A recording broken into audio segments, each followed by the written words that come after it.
If you grew up with an abusive parent, you likely have some very strong coping mechanisms that helped you get through what was happening with your spirit intact.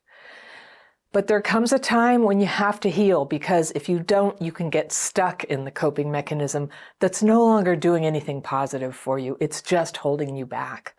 So for example, some kids dealing with abuse will fight back against the abusive parent, but then grow up stuck in fight mode, always in conflicts, always angry.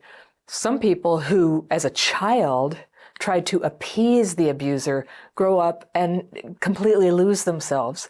They're so busy trying to appease everyone, they can't even remember who they are and what they think and how they feel. Some children escape through a fantasy life in their heads, but they struggle to get back out again as adults. And this is where magical thinking and limerent relationships can take root, just to name a couple problems there with fantasy and escape.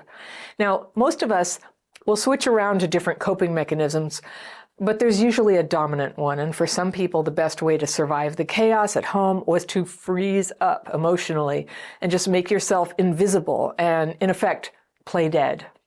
And if you had to do this, you may find yourself feeling stuck and frozen and struggling to connect with people or get anything done. Frozen. First of all, it's normal, and it just means that it's time to do some strong healing so that you can come back to life as your full and real, unfrozen self. My letter today is from a woman I'll call Trina, and she writes, "Dear Anna, my story is like many others you read. Physically abusive father paired with narcissistically neglectful mother." Now, she's going to go into a little abuse here, just heads up. My earliest memories are of my dad beating me. I eventually stood up to him at age 13, but the screaming matches continued. He couldn't hit me, but he'd still be physically aggressive, following me from room to room to scream and argue. He was like a pit bull who I feared coming home to every day.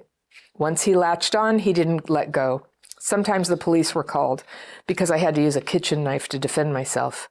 As a result, I grew up severely traumatized by his abuse. I didn't have any siblings to turn to, and my mom refused to leave him even though she was the breadwinner. He left her alone, and really everyone else alone. He was a coward in daily life. When we weren't getting into all-out brawls, he'd pick on me, criticize me, and rush me to get things done. He wasn't military, but every word out of his mouth was said as if he were a drill sergeant. Everything was urgent, and you need to get it done right now. 5 minutes later, did you get it done? You didn't get it done. You better do it or blah, blah, blah. Yep, that, every day, says Trina, for even the smallest thing like not turning off a light when I'd use the bathroom. Unfortunately, I now have that voice in my head, even though I'm in my 30s now, and I moved out when I was 18 and decreased contact since the age of 25. It's like his voice has become my voice. I find it very difficult to get even the littlest thing done. Got the fairy pencil. I'm circling things I want to come back to. Let's read all the way through Trina's letter, and then we'll go back and I'll talk about things I circled.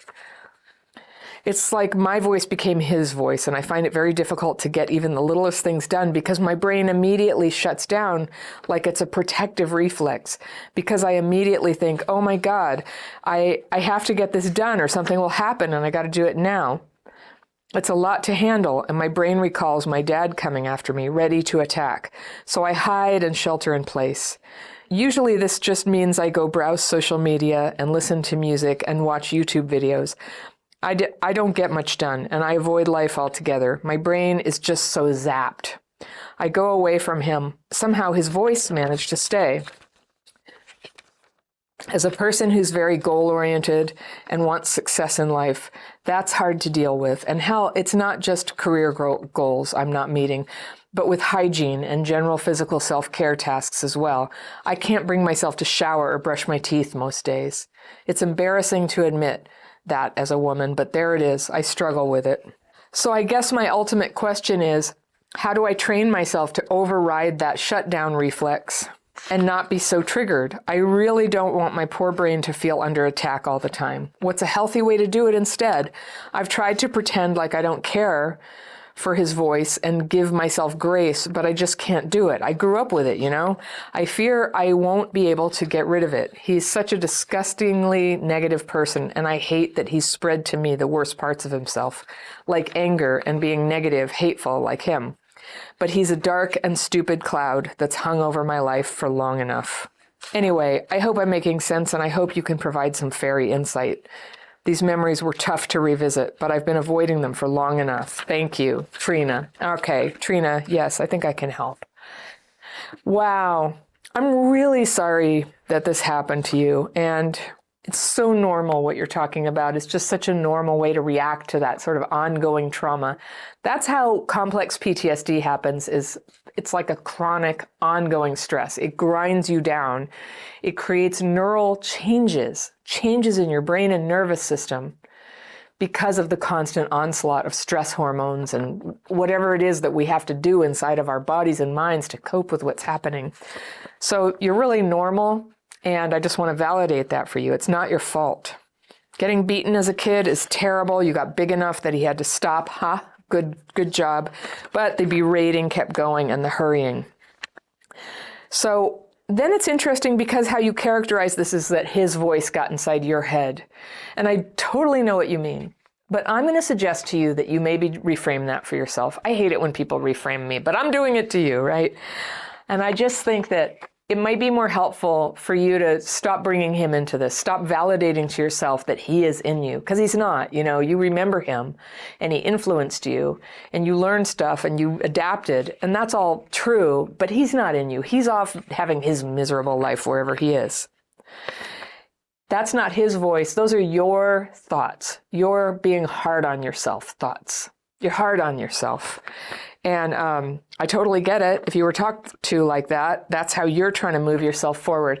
And it's not uncommon that we do that to ourselves and that, people do it to other people. It's like, come on, hurry up. What's taking you so long? So that was obviously some expression of his trouble, his trauma, his anxiety, whatever it was in him. We don't care. We don't care because that's in his world. What's in here is your voice. These are your thoughts.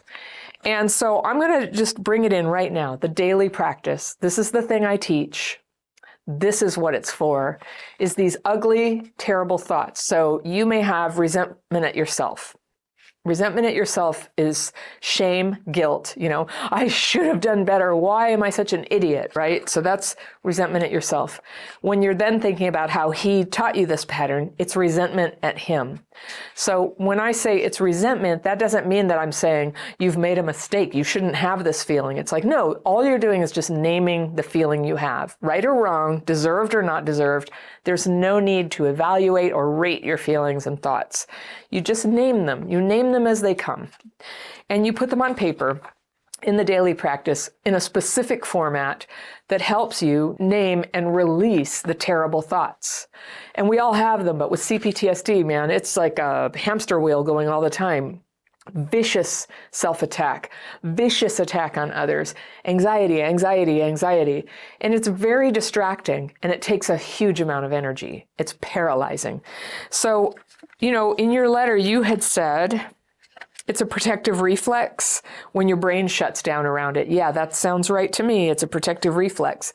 So the model that I'm going to suggest you look at, which I think that you already see, is that your brain shuts down because you're being very hard on yourself. And if you could stop being so hard on yourself and at the same time learn to just be a little bit more relaxed about oh, there I am being hard on myself, and not just go, oh gosh, I have to shut it all down. So that's going to be the pattern that you're learning. It's doable, actually. There's two things going on. You attack yourself and then you shut down. And it's not voluntary, exactly, but you do have a little bit of influence about whether you do it. So both impulses, especially the one where you attack yourself, is resentment and fear. If you can get that on paper, you can buy yourself a little bit of breathing room. You can buy yourself a little bit of time where it's not bearing down on your consciousness.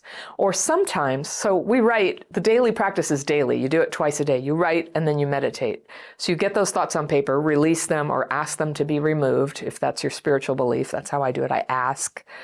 And then you rest in a very simple meditation and your mind starts to heal. Your mind just kind of pulls itself together. And when 20 minutes of meditation is up, often you totally forget what the conflict is. Or you may remember, but it's just not quite as prickly or terrible as it was. Things start to come into perspective. You start to see choices. And that's all healing is. Like, that may sound subtle to you, but that's everything. That's everything. And so your mind opens up and things become possible for you. And when you have perspective on things, you can sometimes realize a mistake you made, or a way that somebody else kind of like violates your boundaries, or something that you really want to say to somebody. Like, all of these choices, all the choices appear on your horizon. We're not trying to like stifle ourselves or control it, but you'll find with less fear and resentment, overall, you have more clarity, you have more calm, you have more empowerment to speak up when you want to speak up. And it also takes power to not speak up when that's not in your best interest. You have a choice. Now, these changes can be the beginning of really phenomenal healing for you. So I encourage you to try it, and anybody watching this. And to take, I have a free course. And I'm always reluctant to sort of describe what the daily practice is, because there's always going to be some people who just start doing what they thought they heard me say. But it's very specific. And if you don't follow the specific format, which I have not described yet in this video, and I'm going to just leave it to the course, if you don't do it the specific way, some people will end up feeling worse. So it's a specific format that helps you really just get that out. Now, we can't make all of our feelings go away, and that's not the goal. We're naming them and releasing them, and sometimes they come visit us again and again and again, sometimes. Some of them, a little while, they come back. Some of them, I don't know why, they just stay forever. You know, the resentful thoughts. So I have fear that nobody likes me. That one has been visiting me for like 3 or 4 years now, every day. Fear nobody likes me. I've had that before, but not every day. But something happened, and, you know, I just haven't shaken it yet. I will shake it, but it's obviously, for me, it's touching on layers and layers and layers of fear about that, and feeling left out in my own family and high school and all the things that ever happened. So mostly I'm not driven by that thought, but when I sit down to write, oops, it's right there, it's there. So I name it and I'm free of it. But the other nice thing about the daily practice is it's twice a day. It's a chance when you get to reset. It's almost like having a little nap. You get a rest and you get a reset. And so you come up just a little bit refreshed. And that can make a very big difference too, in terms of inspiration, harmony with other people, listening to your body. Like, I need to eat some protein, or I think I'm coming down with a cold. You are more in tune with yourself. And attunement is so important. When you're in the middle of like trauma reactions, it's like you've got these headphones on just blasting really loud music. You can't hear your own thoughts. You can't feel your own feelings. You're often out of touch with your body. You can't read the room. You can't tell what's going on with other people. So when you're tuning in and just like bringing it back into focus like this, it's so simple. So you had said, how do I train myself to override the shutdown reflex? That's how. You just have less and less intensity to that trigger. What you're doing is neutralizing your reaction to the trigger, just line by line. It's not going to happen immediately. Or sometimes you will have a very dramatic result all of a sudden. It'll seem like it was all of a sudden. But this is it's a daily practice. It's a daily practice. Some people will go, oh, how long are we going to have to do this? It's like, only as long as you feel like it. And you'll only feel like it if it feels good. So give it a try. You know, see if it feels good for you to do that. I love your language. I think you're a great writer when you said, there's a dark and stupid cloud that's hung over your life long enough. And I agree. Dark and stupid cloud, bye. Bye, dark and stupid cloud. You're gone. And that's the dark and stupid cloud. That's exactly what it is. It's fearful and resentful thinking. So give it a try. If you take that free course, you can learn and try the techniques in less than an hour. And then I've got 25 FAQ videos there. So if you have specific questions, you probably find the answer there. And I talk about, this is a very deep technique. And I've been using it for 29 years, and I still it's never let me down, and it's never turned out creepy or weird or controlling or anything. It's just like a good way that I can get a reset a couple times a day. So I hope you'll try that. So if you're watching this, you do want to try it, I just put a nice handy link right here, and you can take that daily practice. And in the video, I'm showing you some signs of healing that you can look forward to. And I'll see you very soon.